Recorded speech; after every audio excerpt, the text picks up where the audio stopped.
What's going on, everybody? Rogue Hero here. And in today's video, I'm going to be bringing you guys the top 5 rogue decks that can beat the meta decks. Now, with that being said, I'm going to shoot straight into a video with my number 5 pick, Invoked Shaddol Dogmatika. Now, Invoked Shaddol Dogmatika is a deck that really grinded my gears all before the world got shut down, and that's for good reason. The deck is really resilient, really good, and it can make fields that can hurt decks the light of Zodiac, Eldritch, and Drytron.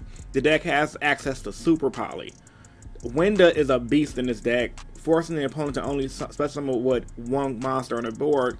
And when you combine that with Invoked Caliga right here, his effect pretty much reads: if a player's monster effect attempts to activate, none of the player's monsters can activate their effects for the rest of their turn.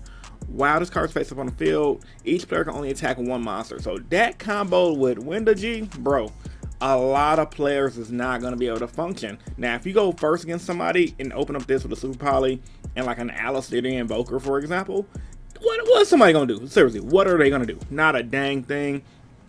And then not to mention as well, this deck, and honestly, every deck on this list is super sleeper as heck right now because no one's talking about these decks. And let's face the fact, the meta, even though the meta is really solid, you know, Drytron being the ritual speed deck that it is, Zodiac being the annoying deck that it is with AA Zeus, this deck can definitely put a damper on all of that. So with that being said, I had to have it on my list at number 5 for that reason alone. Number 4.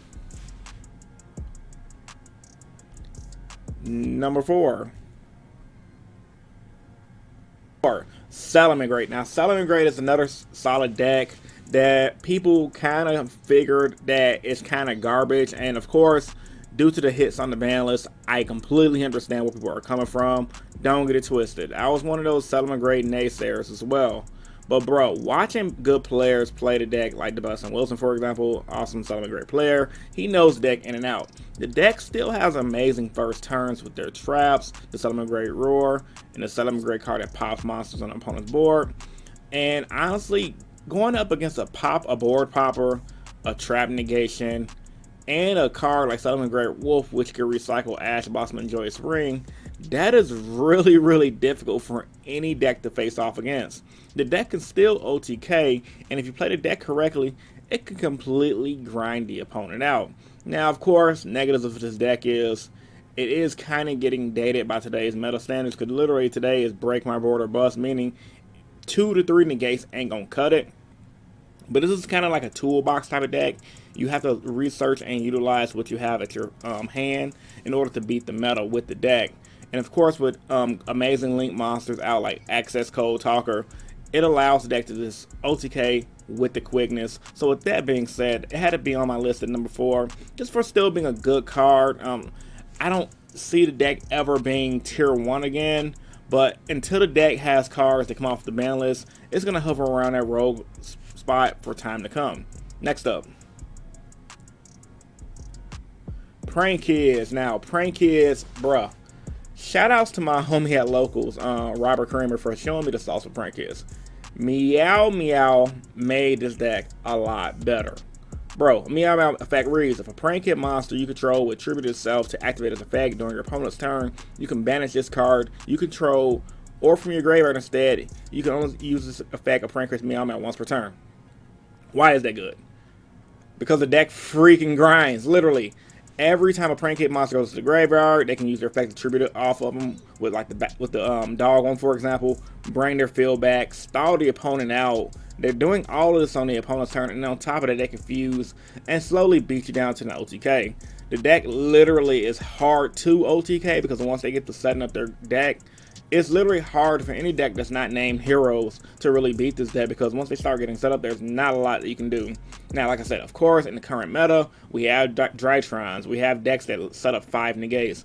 But if this deck goes first, and I've seen my homie at Locals literally just wreck people with this deck goes first, there's not a lot you're going to be able to do against that amazing grind game. And then with Meow Meow managing itself to stop your opponent from tributing itself for the effect, it allows the Prank Kid monsters to keep their resources on board and furthermore add cards back to their hand.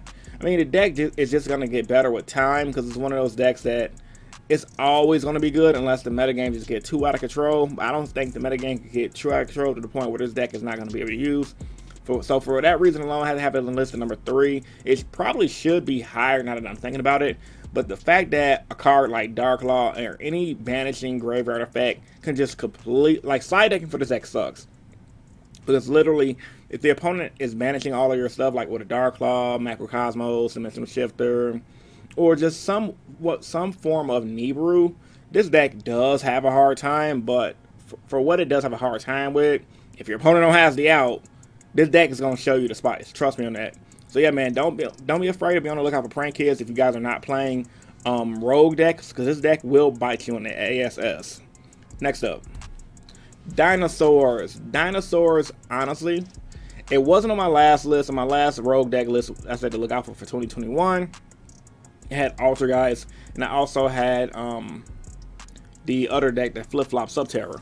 But Dinosaurs is the deck that I left out because honestly, I still think even though Dinosaurs is good now, I think it may continue to fall out of favor.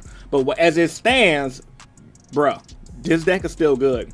It can OTK extremely fast. It plays the go second hand really well. It can main deck Super Poly with the Super Poly, like the ones that get rid of darks and things like that. It can combo out Ultimate Conductor Tyrant. And on top of that, it has a decent turn 1 board. Doka and Lagia are still solid cards. People still forget that, especially Doka allowing your dinosaur player to consistently negate. People are sleeping on Dinosaurs, and when they sleep on decks like Dinosaurs, that's when they start to lose. Don't be those people, guys. Don't sleep on Dinosaurs. Like I said, even though this video is mainly for the rogue player, it can help out any player outside of rogue players for these rogue matchups, because rogue decks, while they're really good, they just don't have the consistency as meta decks, which is what makes these decks rogue decks, aka second picks. But yeah, man, don't sleep on Dinosaurs. Still a good deck. It still OTKs really fast. It could beat any meta deck because Ultimate Conductor Tyranno is just that beast of a card. Now, honestly, the only thing that sucks about Dinosaurs right now, since this is a going first format and Dinosaurs going first board ain't all that great, they kind of get tampered when it gets Drytrons and Zodiacs and things like that. However, if you are playing this game seriously, you will be main decking 3 Forbidden Droplets in your Dinosaur deck to make sure that you don't have issues with decks like Virtual World, dropping those VFDs and things like that. Pick up Dinosaurs, no exception if you want to play a rogue deck. And last but not least, my number 1 deck, you guys already know I had to show some love to it. Masked Mother Effing Hero, or just regular Hero for short. Amazing first turn boards. Dark Law Plasma is beastly. Heck, even Dark Law Sunriser, Plasma Sunriser, the deck has tons of combo potential to bring out those boards. The deck has a first turn Dark Law combo with Fusion Destiny. 1 card Dark Law. Amazing. High OTK potential. We can OTK with Trinity. We can OTK with Fusion Destiny. I mean, there's tons of OTKs you can do with this deck. The deck also utilizes cards like Super Polymerization. And the best part about this deck, guys, is hella sleeper. People, for whatever reason, think the hero deck is trash. And I can completely get it, because while the deck is amazing, the deck's weakness is kind of like a glass cannon.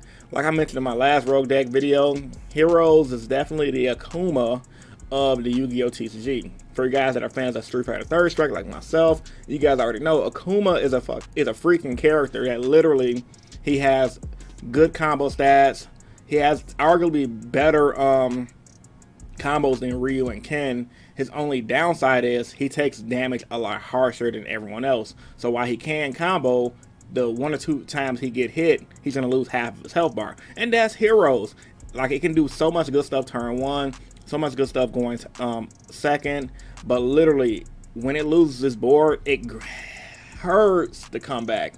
But that's the beauty of Yu-Gi-Oh! And that's the beauty of playing a rogue deck, because you know you're going into the event with the odds against you, and when you win with rogue decks, that makes it that much more funner. So, tell me what you guys think about this video in the comment section down below. Also, do you guys like this format of my top 5 best deck type of list? It's a lot easier for me to do, of course, because it's technically just a PowerPoint, but on top of that, it allows me to write down my notes and get my thoughts better. So yeah, man, check me out if you guys want to subscribe for more. It's your boy Rogue here, and I'm signing out. See you guys in the next video. Peace.